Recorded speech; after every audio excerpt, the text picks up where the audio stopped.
ನಮ್ಮ ರಾಷ್ಟ್ರಧ್ವನಿ ನ್ಯೂಸ್ಗೆ ಸ್ವಾಗತ. ನೀರಿಗಾಗಿ ಹಾಹಾಕಾರ, ತಾಲೂಕು ಪಂಚಾಯಿತಿ ಮುಂದೆ ಧರಣಿ ಕೂತ ಗ್ರಾಮಸ್ಥರು. ಚಿತ್ರದುರ್ಗ ಜಿಲ್ಲೆಯ ಹೊಳಲ್ಕೆರೆ ತಾಲೂಕಿನ ದುಮ್ಮಿ ಗ್ರಾಮ ಪಂಚಾಯಿತಿಯಲ್ಲಿ ಕುಡಿಯುವ ನೀರಿಗಾಗಿ ಪ್ರತಿಭಟನೆಗೆ ಇಳಿದಿದ್ದಾರೆ ಗ್ರಾಮಸ್ಥರು. ಕಳೆದ 3 ತಿಂಗಳಿನಿಂದ ನೀರು ಒದಗಿಸಿಕೊಡುವಂತೆ ಪಿಡಿಒ ಅಧಿಕಾರಿ ದೀಪಾಶ್ರೀರವರಿಗೆ ಹಲವು ಬಾರಿ ಮನವಿ ಸಲ್ಲಿಸಿದ್ರೂ ಕೂಡ ನಿರ್ಲಕ್ಷ್ಯ ತೋರಿದ ಹಿನ್ನೆಲೆಯಲ್ಲಿ ತಾಲೂಕು ಪಂಚಾಯಿತಿ ಮುಂಭಾಗ ಧರಣಿ ಕೂತು ಪ್ರತಿಭಟನೆ ನಡೆಸಿದರು. ದುಮ್ಮಿ ಗ್ರಾಮದ ಪರಶುರಾಮ್ ಮಾತನಾಡಿ, ದಲಿತ ಹಟ್ಟಿ ಗ್ರಾಮದಲ್ಲಿ 80 ಮನೆಗಳಲ್ಲಿ ವಾಸ ಮಾಡುತ್ತಿದ್ದು ದಿನನಿತ್ಯ ಕುಡಿಯುವ ನೀರು ಹಾಗೂ ಬಳಸುವ ನೀರು ಒದಗಿಸಿಕೊಡುತ್ತಿಲ್ಲ. ನೀರಿಗಾಗಿ ರಾತ್ರಿ ಇಡೀ ಕಾಯುವಂತಹ ಪರಿಸ್ಥಿತಿ ಬಂದಿದೆ. ಸಂಬಂಧಪಟ್ಟ ಅಧಿಕಾರಿಗಳು ಶೀಘ್ರ ನೀರಿನ ವ್ಯವಸ್ಥೆ ಕಲ್ಪಿಸಬೇಕೆಂದು ಒತ್ತಾಯಿಸಿದರು. ದಲಿತ ಸಂಘರ್ಷ ಸಮಿತಿಯ ರಾಜ್ಯ ಸಮಿತಿ ಸದಸ್ಯರಾದ ಶಿವಕುಮಾರ್, ತಾಲೂಕು ಸಂಚಾಲಕರಾದ ರಂಗಪ್ಪ, ಕೆಂಚಪ್ಪ, ಶಿವಲಿಂಗಮ್ಮ, ರಂಗಪ್ಪ, ರೇಖಾ ಊರಿನ ಗ್ರಾಮಸ್ಥರು ಪ್ರತಿಭಟನೆಯಲ್ಲಿ ತೊಡಗಿದ್ರು. ವರದಿ ನಾಗರಾಜ್ ಹದಡಿ, ಹೊಳಲ್ಕೆರೆ. ಕ್ಷಣ ಕ್ಷಣ ಸುದ್ದಿಗಾಗಿ ವೀಕ್ಷಿಸಿ ನಮ್ಮ ರಾಷ್ಟ್ರಧ್ವನಿ ನ್ಯೂಸ್ ಕನ್ನಡ. ಅವರು ಕೊನೆಗೆ ಏನ್ ಹೇಳಿದ್ರು, ಅಲ್ಲೊಂದು ಬೋರ್ವೆಲ್ ಅಲ್ಲಿ ನೀರ್ ಬರ್ತಾ ಇದೆ, ಅದ್ರಲ್ಲಿ ಸ್ವಲ್ಪ ಕಸರ ಆಗಿದೆ. ಕ್ಯಾಮ್ರಾ ಬಿಡಿಸಿ ನಾವೇ ಕೂಡ ಚೆಕ್ ಮಾಡಿಸಿ ನೋಡಿದಾಗ ನೀರ್ ಬರೋದನ್ನ ಕಂಡು ರೆಡಿ ಮಾಡಿಸ್ಕೊಡ್ರಿ ಮೇಡಮ್ ಅಂತ ನಾವು ಮನವಿ ಕೊಟ್ವಿ.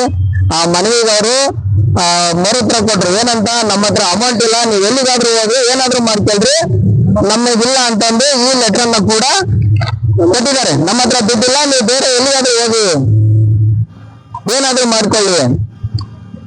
ಹಾಗಾಗಿ ನಾವು ಸುಮಾರು ಈಗ 3-4 ದಿನದಿಂದ ಈಚೆ ನಮ್ಮ ಇಒ ಸಾಹೇಬರಿಗೆ ಅದೇ ಲೆಟರ್ ತಂದು ಈ ತರ ಕೊಟ್ಟಿದ್ದಾರೆ ಸರ್. ಮತ್ತೆ ನಾವು ಅವ್ರ ಹತ್ರ ದುಡ್ಡಿಲ್ಲ ಅಂತ ಹೇಳಿದ್ಮೇಲೆ ನಿಮ್ಮನ್ನೇ ಕೇಳ್ಬೇಕು ನಾವು ಅಂತ ದೊಡ್ಡವ್ರ ಹತ್ರ ಬಂದ್ವಿ. ಅವರು ಇನ್ನೊಂದ್ ದಿನ 2 ದಿನ ಟೈಮ್ ಕೊಡ್ರಿ, ನೀರ್ ಬಿಡ್ತೀವಿ, ಏನಾದ್ರೂ ಒಂದು ವ್ಯವಸ್ಥೆ ಮಾಡ್ತೀವಿ ಅಂತ ಹೇಳಿದ್ರು. ಹೇಳಿದ ನಂತರ ಮತ್ತೆ ಫೋನ್ ಮಾಡಿದ್ರೆ ನಿಮ್ಮ ಪಿಡಿಒ ಹೇಳಿದ್ವಿ, ನಿಮ್ಮ ಅಡ್ಮಿನಿಸ್ಟ್ರೇಟರ್ ಹೇಳಿದ್ವಿ, ಅವರು ಕೂಡ ನಮ್ಗೆ ಬೇಡವಾದ ಉತ್ತರಗಳನ್ನ ಕೊಟ್ರು. ಹಾಗಾಗಿ ನಾವು ಇವತ್ತು ಏನಾಗಿದೆ ಅಂದ್ರೆ ಊರೊಳಗೆ ನಮ್ಮ ಮಕ್ಕಳು ಓದೋದೇ ಕಷ್ಟ, ಅಂತದ್ರಲ್ಲಿ ರಾತ್ರಿ 12 ಗಂಟೆ ತನಕ ನೀರು ಹಿಡಿತಾರೆ.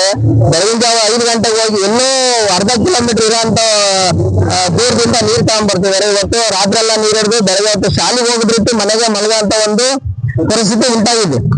ಮಾಸ್ಟರ್ಗಳು ಬಂದು ಬೆಳಗ್ಗೆ ಹೊತ್ತು ಮಕ್ಕಳು ಹಿಡ್ಕೊಳ್ಳೋ ಒಂದು ಸಿಚುವೇಶನ್ ಬಂದಿತ್ತು. ಹಾಗಾಗಿ ನೀರನ್ನ ಸುಮಾರು ಸತಿ ಕೇಳಿದ್ರು, ಯಾರು ಗಮನಕ್ಕೆ ತಗೊಂಡಿಲ್ಲ. ಏನ್ ಮಾಡ್ತಾರೋ ನಮ್ಗೆ ನೀರು ಕೊಡೋ ತನಕ ಇಲ್ಲಿಂದ ಎದ್ದೇಳಲ್ಲ ಸರ್. ನೀರಿಗಾಗಿ ಹೋರಾಟ. ಚಿತ್ರದುರ್ಗ ಜಿಲ್ಲೆ ಹೊಳಲ್ಕೆರೆ ತಾಲೂಕು ರಾಮಗಿರಿ ಹೋಬಳಿ ದುಮ್ಮಿ ಗ್ರಾಮ ಪಂಚಾಯಿತಿ ವ್ಯಾಪ್ತಿಯ ದುಮ್ಮಿ ಗ್ರಾಮ. ನಾವು SC ಕಾಲೋನಿ, AK ಕಾಲೋನಿಯವರು. ಅಲ್ಲಿ ಏನು ಸಮಸ್ಯೆ ಆಗಿದೆ ಅಂದರೆ, ನಮಗೆ ಸುಮಾರು 2.5ರಿಂದ 3 ತಿಂಗಳಿಂದ ನೀರಿಲ್ಲ ಸರ್. ನೀರಿಂದು ಭಾಳ ಕೊರತೆ. ನಾವು ನೀರಿಲ್ಲದ ಕಾರಣ ಪಂಚಾಯಿತಿ ಅಭಿವೃದ್ಧಿ ಅಧಿಕಾರಿಗಳಿಗೆ ಸುಮಾರು ಸತಿ ಮನವಿ ಮಾಡಿದ್ವಿ. ಮತ್ತು ಹೋಗಿ ಹಂಗೇನು ಕೂಡ ಸುಮಾರು ಹೆಣ್ಮಕ್ಳುಗಳು ನಾವು ಎಲ್ಲ ಹೋಗಿ ಸುಮಾರು ಸತ ಹೇಳಿ ಬಂದ ನಂತರ 1 ವಾರ ಬಿಟ್ಟು ಒಂದೊಂದು ಸತಿ ನೀರು ಬಿಡೋರು. ಸುಮಾರು ಹೇಳ್ಕೊಂತ ಇತ್ತೀಚೆಗೆ ಬರ್ತಾ 15ರಿಂದ 1 ತಿಂಗಳು ಬೇಕು ಒಂದು ಸತಿ ನೀರು ಬಿಡೋಕ್ಕೆ. ನಮ್ಮ ಕಾಲೋನಿಯಲ್ಲಿ ಯಾವುದೇ ಒಂದು ದೊಡ್ಡ ಸಂಪಿಲ್ಲ, ಡ್ರಮ್ ಇಲ್ಲ, ಮತ್ತೊಂದಿಲ್ಲ. ಮನೆಗೆ ಏನಿಲ್ಲ ಅಂದರೂ ಒಂದು ಸಣ್ಣ ಡ್ರಮ್ ಇಟ್ಕೊಂಡಿರ್ತಾರೆ, ಒಂದು 10 ಕೊಡ ಇಟ್ಕೊಂಡಿರ್ತಾರೆ. ಒಂದು 2-3 ದಿವಸಕ್ಕೆ ನೀರು ಖಾಲಿ ಆಗುತ್ತೆ. ಹಾಗಾಗಿ ಏನಾಯ್ತು ಅಂದರೆ ಪರಿಸ್ಥಿತಿ, ಎಲ್ಲಿ ಅರ್ಧ ಕಿಲೋಮೀಟ್ರ್ 1 ಕಿಲೋಮೀಟ್ರ್ ನೀರು ಬರ್ತವೆ. ಅಲ್ಲಿಗೆ ಹೋದ ಮಕ್ಕಳು ಕೂಡ ಇವತ್ತು ರಾತ್ರೆಲ್ಲ, ಇವತ್ತು ಹಗಲೆಲ್ಲ ಶಾಲೆಗೆ ಹೋಗೋದು ಬಿಟ್ಟು ರಾತ್ರೆಲ್ಲ ನೀರು ಹಿಡ್ಕೊಂಬರೋಂಥ ಪರಿಸ್ಥಿತಿ, ಒಂದು ವಾತಾವರಣ ಸೃಷ್ಟಿವಾಗಿದೆ ಸರ್. ನಾವು ಅಲ್ಲೊಂದು ಬೋರಲ್ಲಿ ನೀರು ಬರ್ತೈತೆ ನಮ್ಮ ಕಾಲೋನಿ ಒಳಗೆ ನೀರು ಬರೋದ್ರಿಂದ ಇದನ್ನು ರೆಡಿ ಮಾಡಿಕೊಡ್ರಿ ಮೇಡಮ್ ಅವರೇ, ನೀರು ನಮಗೆ ಬರ್ತವೆ, ಆ ನೀರೇ ಸಾಕು ಅಂತಂದು ನಮ್ಮ ಗ್ರಾಮ ಪಂಚಾಯತಿ ಅಭಿವೃದ್ಧಿ ಅಧಿಕಾರಿಗಳಿಗೆ ಮನವಿ ಕೊಟ್ವಿ. ಆ ಮನವಿ ಕೊಟ್ಟ ನಂತರ ಅವರು, ನಮ್ಮ ಹತ್ರ ದುಡ್ಡಿಲ್ಲ, ನೀವು ಎಲ್ಲಿಗಾದರೂ ಹೋಗ್ರಿ ಅಂತ ಹೇಳಿ ನಮಗೆ ಈ ಲೆಟ್ರನ್ನ ಕೊಟ್ಟರು. ಹಾಗಾಗಿ ನಾವು ಅಭಿವೃದ್ಧಿ ಅಧಿಕಾರಿಗಳಿಗೆ ಅವ್ರು ಕೊಟ್ಟ ನಂತರ ಇನ್ನೇನು ಅವ್ರನ್ನ ಕೇಳೋದೇನು ಅಂತ ದೊಡ್ಡರ ಹತ್ರ ಬಂದು 8ನೇ ತಾರೀಕು ಇವ್ರಿಗೂ ಕೂಡ ಮನವಿ ಕೊಟ್ಟು ಹೋಗಿದ್ವಿ. ಇವರು ನಮ್ಮ ಮೇಲೆ ಯಾಕೆ ರೆಸ್ಪಾನ್ಸ್ ಮಾಡಲಿಲ್ಲ. ಈಗ ಹೇಳ್ತೀವಿ, ನಾಳೆ ಹೇಳ್ತೀವಿ, ನೋಡೋಣ, ಇನ್ನೊಂದು 2-3 ದಿನ ಟೈಮ್ ಕೊಡ್ರಿ, ವಾರ ಕೊಡ್ರಿ ಅಂತ. ಈಗಿರೋ ವಾತಾವರಣ ಏನಾಗಿದೆ ಅಂದರೆ, ಕುಡಿಯೋಕೆ ನೀರಿಲ್ದೇ ಜನ ಎಷ್ಟೋ ಕಂಗಾಲಾಗಿರೋಂಥ ವ್ಯವಸ್ಥೆ ಸಹ ಇದು. ಈ ಮೇ ತಿಂಗಳಾದ್ರೂ ಕೂಡ ನೀರಿಲ್ದಂಥ ಪರಿಸ್ಥಿತಿ ಒಳಗೆ. ಹಾಗಾಗಿ ಇವರು ನಮಗೆ ಮತ್ತೆ 2-3 ದಿನ ವಾರ ಅಂತ ಹೇಳಿರೋದ್ರಿಂದ ಇವತ್ತೆಲ್ಲ ಬಂದು ನಮಗೆ ನೀರು ಕೊಡ್ರಿ ಅಂತ ಈ ತಾಲೂಕ್ ಪಂಚಾಯತಿ ಮುಂದೆ ಕಾರ್ಯನಿರ್ವಹಣಾ ಅಧಿಕಾರಿಗಳ ಹತ್ರ ಬಂದು ಕುತ್ಕೊಂಡಿ ಸರ್. ನೀರಿಂದು ಅವೆಡ್ ಒಂದು 15 ದಿವಸ ಬಿಟ್ರೂ ಕೂಡ ಹೆಂಗ ಮೇಂಟೈನ್ ಮಾಡ್ತಾರೆ ಸರ್. ಕೆಲವರು ತೋಟಗಳಿರ್ತವೆ, ತೋಟದಿಂದ ನೀರು ತರ್ತಾರೆ, ಹೆಂಗೆ ಅವ್ರು ಮೇಂಟೈನ್ ಮಾಡ್ತಾರೆ ಸರ್.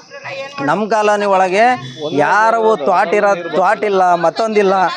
ಹಾಗಾಗಿ ನೀರಿನ ಭಾಳ ಕೊರತೆ ಆಗಿರೋದ್ರಿಂದ ನಮಗೆ ನೀರು ಬೇಕೇ ಬೇಕು, ಭಾಳ ನೀರಿಂದು ಅವಶ್ಯಕತೆ ಇರೋದ್ರಿಂದ ಬಂದು ಕೂತಿ ಸಹ ಇಲ್ಲಿ. ನಮ್ಮ ಹೆಸರು ಪರಶುರಾಮ್ ಅಂತ, ದುಮ್ಮಿ ದಲಿತ ಮುಖಂಡ. ಏಕೆ ಕಾಲೋನಿ. ಹೆಣ್ಮಕ್ಳು ಬರ್ರಿ ಆಯ್ತು ನಮಗೆ ನೀರಿಲ್ದನ ಅಲ್ಲ ಇದಕ್ಕೆ ಮಂಡಲ್ ಪಂಚಾಯತ್ಗೆ ಹೋಗಿ ಕೇಳಿದ್ರೆ ಏನು ಹೇಳ್ತಾರೆ, ನಮ್ಮ ಹತ್ರ ದುಡ್ಡಿನ ಅವಶ್ಯಕತೆ ಇಲ್ಲ, ನೀರಿಲ್ಲ ಅಂತ ಹೇಳ್ತಿದ್ದಾರೆ ಸರ್. ನೀರಿಗಾಗಿ ನಾವೆಲ್ಲ ಹೋಗ್ಬೇಕು ಸರ್ ಹೇಳಿ.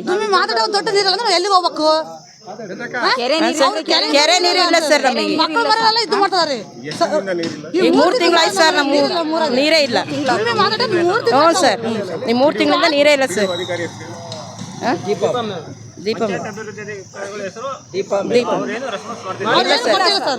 ದುಡ್ಡಿಲ್ಲ ಅಂತ ಹೇಳ್ತಾರೆ ಸರ್. ಹೋದ್ರಿ ಅವರು ಎಷ್ಟು ತನಕ ಕೊಟ್ಟ ನೀರು? ದುಡ್ಡಿಲ್ಲ ಅಂತ ಹೇಳ್ತಾರೆ ಸರ್. ದುಡ್ಡು ಕೂಡ ನಾವು ಅವ್ರಿಗೆ ತಗೊಂಡೋಗಿ ಬರ್ದೇ ಕೊಟ್ಟಿದ್ದಾರೆ ಸರ್, ದುಡ್ಡಿಲ್ಲ ಅಂತಂದು. ಬೇರೆ ಕಡೆ ಟ್ಯಾಂಕರ್ನ ಓಡಿಸ್ರಿ ಅಂದ್ರೆ ದುಡ್ಡಿಲ್ಲ, ನಮ್ಮ ಹತ್ರ ಟ್ಯಾಂಕರ್ನ ಓಡಿಸೋಕ್ಕೂ ದುಡ್ಡಿಲ್ಲ, ಬೋರ್ ರೆಡಿ ಮಾಡಿಸ್ಕೊಡೋಕ್ಕೂ ದುಡ್ಡಿಲ್ಲ. ನೀವು ಹೆಂಗಾರೆ ಅಂದ್ರೆ ನಾವು ಹೋಗಿ ದುಡ್ಡು ಕೊಡಲೇನ್ರಿ ಸರ್ ಅವ್ರಿಗೆ. ಹಂಗಾಗಿ ನಾವು ದೊಡ್ಡರ ಹತ್ರ ಬಂದು ಕೂತ್ಕೊಂಡಿವಿ ಸರ್. ನಮಗೆ ನೀರು ಬೇಕೇ ಬೇಕು, ನಮಗೆ ನ್ಯಾಯ ಬೇಕು. ನಾವು ನೀರು ಇಲ್ದರೆ ಹೋಗಲ್ಲ ಸರ್. ನೀರು ನೀರು ಕೊಡೋ ತನಕ ಒಂದು ನಾವಿಲ್ಲೇ ಇರ್ತೀವಿ ಸರ್. ನೀರಿನ ಸೌಲಭ್ಯ ಬೇಕು. ನೀರಿನ ಭಾಳ ಫಜಿತಿ ಆಗೈತಿ. ಏನು ಅವ್ರ ಮನೆಯಿಂದ ತಂದು ಹಾಕ್ತಾರೆ ಮಾಡ್ತಾರಲ್ರಿ ಸರ್ ಅವರು. ಬರ್ತಾವಂತ 3 ಗಂಟೆ ರಾತ್ರಿ 3 ಗಂಟೆ ತನಕ ಕೂತದೆ ಸರ್. 3 ಗಂಟೆ ತನಕ ಎಚ್ಚರಿರ್ತಾರೆ. ಈಗ ಹುಡುಗರಾದ್ರೆ ಎಲ್ಲರೂ ತರ್ತಾರೆ, ಮುದುಕರು ಎಲ್ಲರೂ ತರ್ತಾರೆ ನೀರು ಅಲ್ಲ ಫಿಲ್ಟರ್ ನೀರು, ವೇಸ್ಟ್ ನೀರು ತಂದು ಮೈ ತಕೊಂಡ್ರೆ ಮೈಯೆಲ್ಲ ಅಲರ್ಜಿ ಆಗುತ್ತೆ ಸರ್. ಮಕ್ಕಳು ಮರೆ ಮೈಯೆಲ್ಲ ಅಲರ್ಜಿ ಆಗೈತಿ. ಫಿಲ್ಟರ್ ನೀರು ವೇಸ್ಟ್ ನೀರು ತಂದು ಸ್ನಾನ ಮಾಡಿದ್ರೆ ಮೈಯೆಲ್ಲ ಅಲರ್ಜಿ ಸರ್. ಮೈಯೆಲ್ಲ ಕಡಿತ ಬರುತ್ತೈತಿ. ಮಕ್ಕಳು ಮರೆಗೆ ಹೇಳ್ರಿ. ಇಲ್ಲಿಗೆ ಬರ್ಬೇಕಂತ